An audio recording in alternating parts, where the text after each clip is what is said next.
So global health organizations working in Gaza are now calling for an immediate ceasefire over what they say is a dire humanitarian situation. Doctors Without Borders says it's seeing a complete collapse in the healthcare system and has been forced to actually stop providing support to clinics due to Israel's evacuation orders. Israeli forces say they're going after Hamas leadership in southern Gaza with all force and are even close to full control of the north.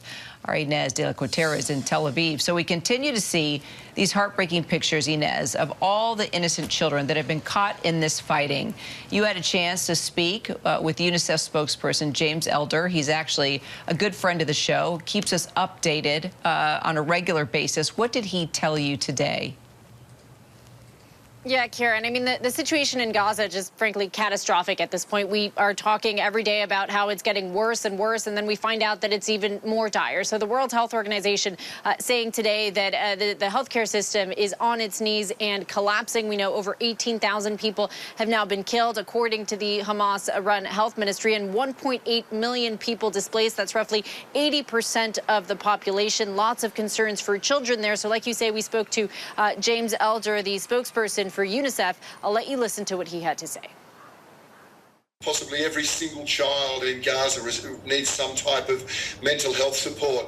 They've seen their mother killed, they've been displaced multiple times, they've learned that even in a school or a shelter, these places are not safe, they are hit time and again. They move to designated so-called places with no sanitation, no water, and in all of this they're meant to somehow seek some sort of mental recovery. Gaza right now, it's not only not a place for recovery, it's not a place for children.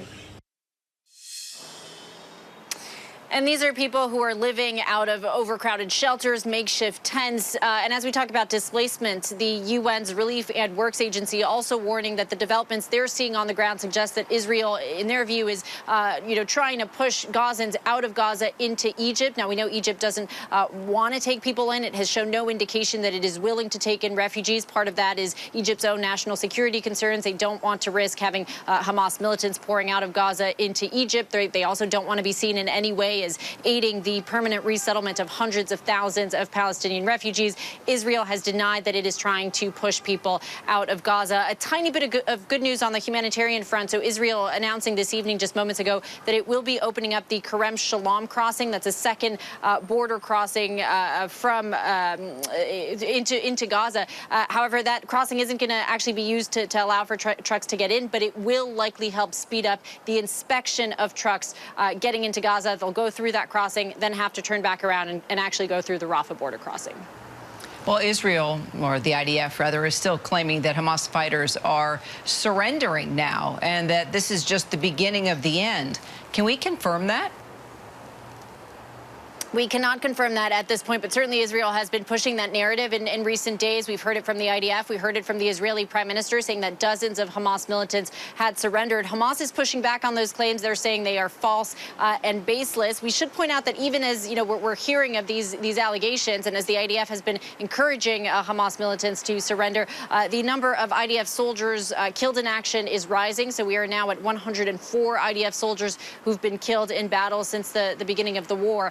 And rockets very much still being fired at Israel. So even as the IDF touts its wins, going after Hamas militants, going after terrorist infrastructure, they still haven't been able to take out Hamas's capability of striking Israel. So we're still seeing dozens of rockets being fired at Israel on a near daily basis.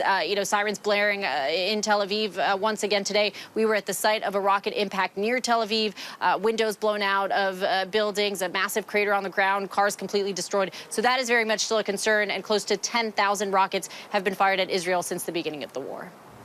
I have to ask you about the remaining hostages, Inez. Yes, still 137 hostages being held in Gaza. As far as the negotiations, there's been a lot of back and forth. So, negotiations had hit a standstill. Then we found out that maybe they were being restarted. Now Qatari officials are saying they're essentially pointing the finger at Israel and saying that the window to negotiate here is narrowing. They're blaming Israel for the relentless shelling of Gaza. And they're essentially saying that complicates negotiations here. I will say Hamas has renewed its offer here. So they're offering an all-for-all deal, release releasing all the hostages in exchange for all of the Palestinian prisoners that are being held in Israeli prisons. The Israelis have squarely rejected that. And we spoke to the family of one hostage. So we spoke to Omri Leafsheets over the weekend.